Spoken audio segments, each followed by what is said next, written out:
উঠেছেন দেখি ভাড়ান দেখি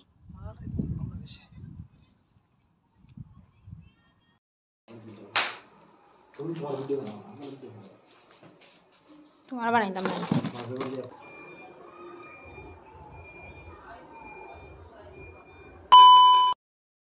high guys welcome back to my channel Khushmit. আশা করি তোমরা সবাই খুব ভালো আছো আর আমি তো অনেকটাই ভালো আছি। তো দেখতেই পাচ্ছ আমার গালে কিন্তু অনেকটাই পিম্পল উঠে গেছে, কিন্তু এখন একটু আস্তে আস্তে কমছে। কালো কালো দাগও পড়ে গেছে, তার জন্য আমি একটু বেশি করে জলও খাচ্ছি, একটু ক্রিম ইউজ করছি। আর এখানে আমার বড় রেডি হয়ে গেছে, চলে যাবে, ওর কি একটা ডিউটি আছে যেন ওখানে, রবিবার সানডে তো সন্ধ্যার সময় বেরিয়ে পড়েছে। সারাদিন তো ফ্রি, আজকে সানডে তো বন্ধ, আর সন্ধ্যার পরে হচ্ছে যাচ্ছে কোন কাজের জন্য আমি জানি না। আর আমি ভাবছি একটু ভিডিও করে নিই, আর বর বলছে এই ভিডিও করো না, সবার সপ্তাহের ভিডিও ভালো লাগে না, তুমি আমার ভিডিও করো, তুমি তোমার ভিডিও করতে থাকো। আমি কই তোমাকে ভিডিও করবো না রে বাবা, ঠিক আছে। তারপরে এখানে আমরা কি এনেছিলাম ক্যান্টিন থেকে, তো এটা দেখাচ্ছি। বিস্কিট নিয়েছি, ম্যাগি, তারপর হচ্ছে আমার বর আমাকে হেনা এনে দিয়েছে, কারণ হেনা আমি পাইনি, ও কোথা থেকে যেন হেনা একটা নিয়ে এনেছে আমার জন্য।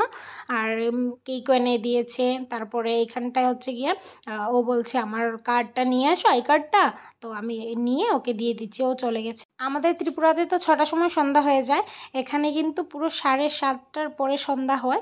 এটা মনে হচ্ছে 7টার দিকে আমি ভিডিও করেছি, না 7:10-15 হবে, দেখছি সন্ধ্যায় হয়নি। তো মাকে ফোন করেছিলাম কি সন্ধ্যা হয়ে গেছে, মা বলছে হ্যাঁ হ্যাঁ সন্ধ্যা হয়ে গেছে। তো আমি ভাবছি ও সন্ধ্যা হয়ে গেছে তোমাদের এখানে, আমাদের এখানে এখনও সন্ধ্যা হয়নি। তো তোমাদের একটু দেখে দিচ্ছি আমি কোন জায়গায় থাকি। তো কোয়ার্টারটি অনেক সুন্দর, এখানে এটা নতুন কোয়ার্টার হয়েছে। আর আর অন্য কোয়ার্টারগুলো বেশি ভালো না, বলতে আগের থেকে অনেকটা নষ্ট হয়ে গেছে, কিন্তু ওইখানেও মানুষ থাকে। আর এটি হচ্ছে নতুন কোয়ার্টার। তো কেমন লাগছে তোমরা অবশ্যই কমেন্ট করে বলবে। আর কি বলো তো, নতুন জায়গায় এসেছি না, কাউকে তো চিনি না জানি না, তো লজ্জাও লাগে কারোর সঙ্গে কথা বলতে, বেরোতেও লজ্জা লাগে। সবাই তো অনেক বছর ধরে থাকছে, সবাই চিনে, একজন আরেকজনকে কথাও বলে।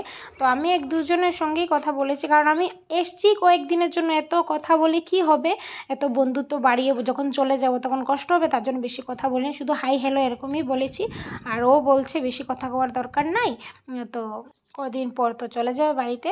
আর দেখতেই পাচ্ছ রাত হয়ে গেছে, আমরা কিন্তু ভাত খেয়ে চলে এসেছি একটু হাঁটতে, আর এখানে পার্কে এসেছি। আর বর বলছে দেখো আমি পারি কিনা, অনেক দিন হয়েছে এটা ট্রাই করিনি, তো ট্রাই করছে। আর এখানে অনেকগুলা মানে ব্যায়াম করার আছে, তো আমি বলছি আমি একটাতে উঠি, ও বলছে যাও যাও ওঠো, আমি ভিডিও করে দেবো।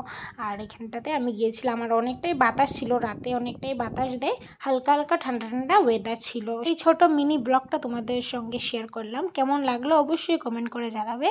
আর দেখা হচ্ছে নতুন কোনো ভিডিও নিয়ে, চলো টাটা।